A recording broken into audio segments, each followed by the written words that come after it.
मुंबई उत्तर पश्चिम लोकसभा मतदारसंघाच्या मतमोजणीवेळी मोठा गैरप्रकार झाल्याचा आरोप हिंदू समाज पक्षाचे उमेदवार भरत शहा यांनी केला। तसंच त्यांनी मतमोजणीवरून अनेकांवर गंभीर आरोप केले। त्यांच्याशी संवाद साधला आमच्या प्रतिनिधीनं, पाहूया।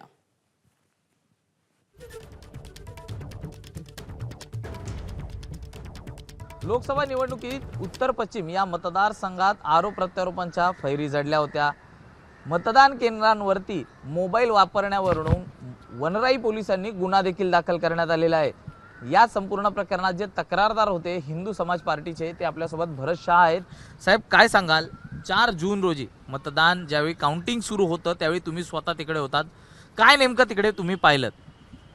2 वाजेचे नंतर त्यांची मुलगी वायकर साहेबची मुलगी प्रज्ञा, जे ॲडव्होकेट आहे, आणि त्यांच्या मेवना तो बरोबर वायकर साहेबांची मोबाईल घेऊन वार्ता करत होते। ते काउंटिंग सेंटर ते आतमध्ये त्यांनी बरोबर मेसेज पाठवत होते। आणि 2-3 वेळा मी त्यांची मुलगीला बघितला, वॉच करत होतो मी की ते आता ते मुलगी असून मी त्यांच्या नजीक नाही गेलो।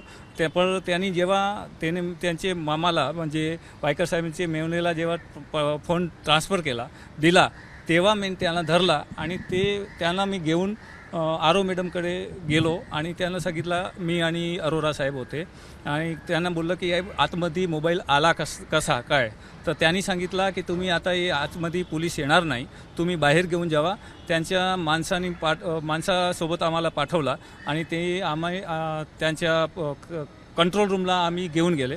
त्याच्यानंतर त्यांनी पोलीस 3 तास आम्हाला घालवले तिथे। त्याच्यानंतर 2 तास आम्ही पोलीस स्टेशन म्हणजे टोटल 5 तास आम्हाला बसवले, तरीसुद्धा ते त्यांची मुलगीचं नाव पण आमची अर्जीमध्ये परत बोलत होते, तरीसुद्धा त्यांनी टाकलेला नाही आहे। त्या मेवलेचं नाव लिहिला पण त्यांची मुलगीचं नाव लिहायला तयार नाही, अजूनपर्यंत नाही लिहिला। मगाशी आपण एक आरोप केला होता की पोलिसांनी गुन्हा नोंदवताना किंवा ज्यावेळी हा संपूर्ण प्रकार घडला त्यावेळी मोबाईल ताब्यात घ्यायला उशीर केला होता, त्या संदर्भात काय सांगाल? आम्ही 2 वेळा सांगितलं की हे मोबाईल जे तुमच्या हातामध्ये दिलेला आहे त्याला सील करा। त्यांनी सील न करता साईडवर ठेवला। ते मोबाईल चालू होता, वायकर साहेबाचा पण फोन येत होता, आम्ही बघत होते, तेव्हासुद्धा त्यांनी आमची नोंद घेतलेली नाही आणि ते मोबाईल 2 दिवस झाले बदली झालेला आहे आम्हाला कळलं आहे। अजूनपर्यंत आम्ही काही इन्क्वायरी ज्यापर्यंत संपवत नाही त्यापर्यंत आम्ही आरोप कोणावर करत नाही, पण आम्हाला कळलेलं आहे बाहेरून की मोबाईल बदली झालेला आहे। दुसरा आम्ही CCTV फुटेज मागितला, अजूनपर्यंत आम्हाला भेटला नाही आहे। पोलिसांनी पंडिलकर यांचा जबाब नोंदवला आहे। पंडिलकरांचं असं म्हणणं आहे जबाबामध्ये की आम्ही कुणाशी बोलत नव्हतो, तर आम्ही आमची गाडी जी पार्किंगमध्ये होती आम्ही आमच्या ड्रायव्हरला बोलवत होतो, या व्यतिरिक्त मी कुठलंही संभाषण केलं नसल्याचं ते जबाबात म्हणतायत पोलिसांच्या। बघा, आता आहे ना, एक रिकनेक्टर येतात, ते तुम्हाला पण माहीत असेल की तिथे मोबाईल कुठला चालू आहे, कुठला नंबर चालू आहे, कोणाची वार्ता करत होते, ते रिपोर्ट सगळे येतात।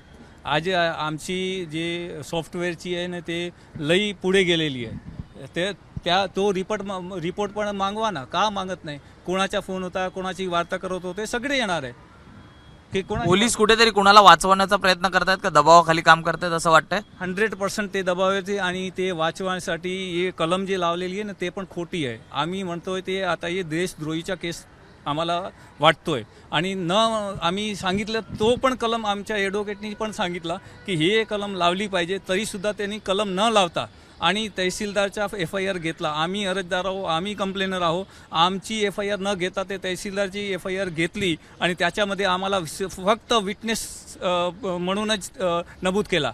हे कुठला प्रकार आहे? वाचवण्यासाठी जे सगळं चाललेलं आहे। अजित शिवतरकर सह मी सूरज सावंत, ABP माझा, मुंबई। ABP माझा, उघडा डोळे बघा नीट।